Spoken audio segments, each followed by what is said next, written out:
Alright, welcome everybody to the channel. My name is Matt, and this is the Gaming Corner. Alright, so in my last pickup video for the Nintendo games that I picked up in the month of November, we did the Nintendo Wii and Nintendo GameCube. And I said in that video the next one would be the Nintendo Switch. I want to save the N64 for last. Alright, so the N64 video might be a little bit later coming out as work and all that. You know, gotta go to work to make money, so I might do that one a little later.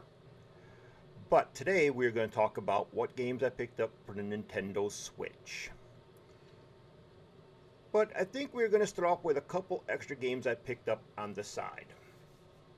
So, going with a couple of the side games, I'm not going to show any gameplay footage from these games.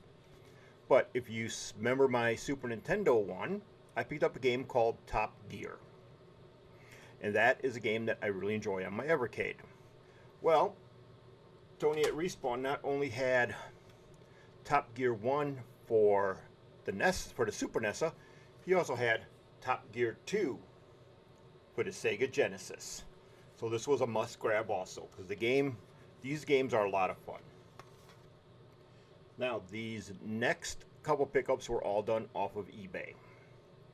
One of them I've been trying to get my hands on it for a while.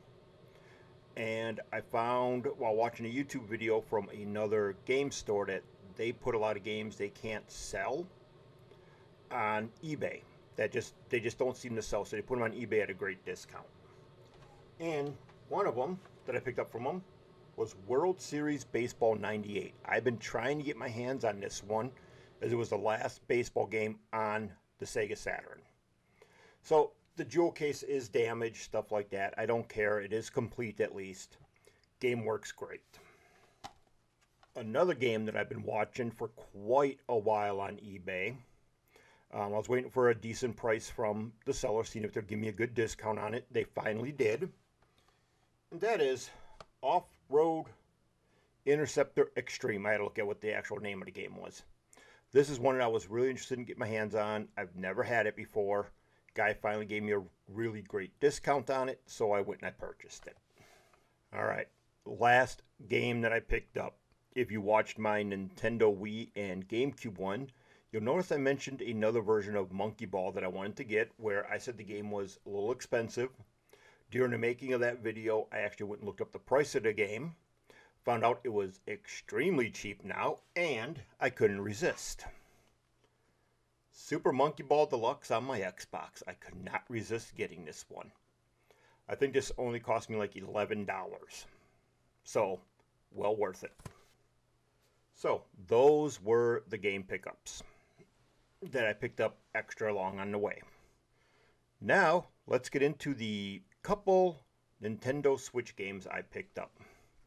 We're going to stick with the Super Monkey Ball, because I also picked up Super Monkey Ball Banana Mania. Now, I did say you can get this on the PC, which I have it also there. You can get it on the Xbox, you can get it on the PlayStations. So, I had to get a physical copy on the Nintendo Switch. It's Super Monkey Ball. It's definitely not like what I said in the other video where it's a remake of the original ones. It's supposed to have some of the original levels in there. But other than that, not much. So let's go check out a little bit of gameplay footage of it, because I will show gameplay footage from the Nintendo Switch game. So let's go to a little bit of gameplay, and like I said, the game itself is spectacular. It's a lot of fun. There's nothing wrong with it. The graphics are great.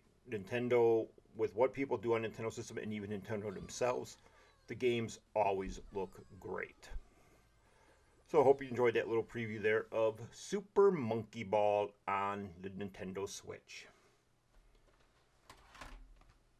The next game is a beat-em-up game that came out recently.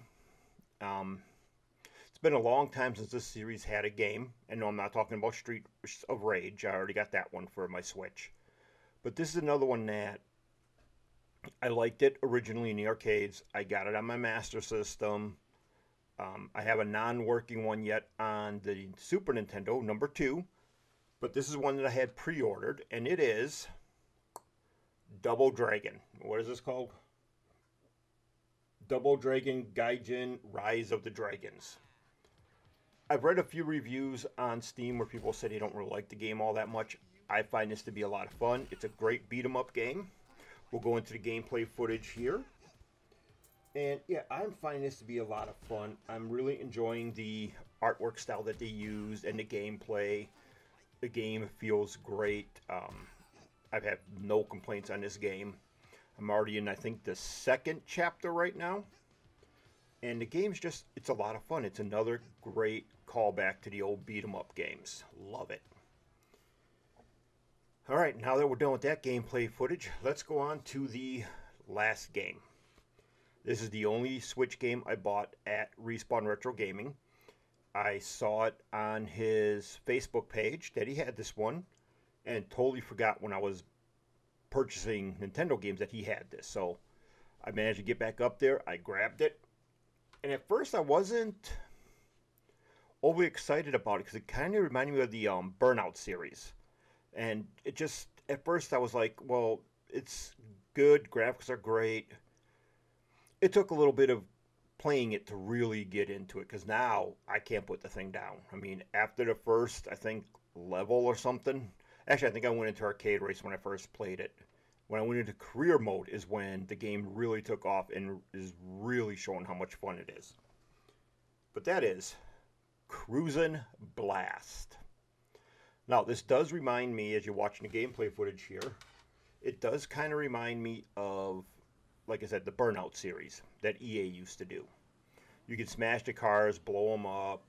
You don't get any of that lovely camera stuff when it happens, though, which is nice. I'd rather blow up the cars, you get a little bit of a slowdown, and then the game just keeps moving. It doesn't go to a camera shot of the cars flying all over the place. The races are actually a lot of fun. I have learned that you better save your nitro for when you get closer to the end, because you at least need a good shot to catch up with the cars. But physically wise, the graphics in this game, oh my god, are they gorgeous. Like I said, this is where Nintendo shines. Their system might not be as powerful as the Xbox or the PlayStation, but just look at how beautiful these graphics are. And the gameplay is great in its handheld mode too. But, alright. That was the final game, Cruisin' Blast. My Nintendo, that's not going to stand. My Nintendo Switch collection is getting larger. I'm really liking collecting for the Nintendo Switch, all because it's more physical media. But that is the last game in that series. Next we'll be moving on to the final one, which will be the Nintendo 64. I did pick up quite a few games for that one. That was the one I concentrated on the most. But that one, I don't know if I'm going to have it out yet this week, like how this one should be going live on the 4th. I don't know if I'll have the other one done by the 5th, so it might be come the weekend. But I do hope you guys enjoyed this video. Hope you enjoyed seeing these collections that I'm doing. And I'll catch you guys in that Nintendo 64 video. Thank you for watching.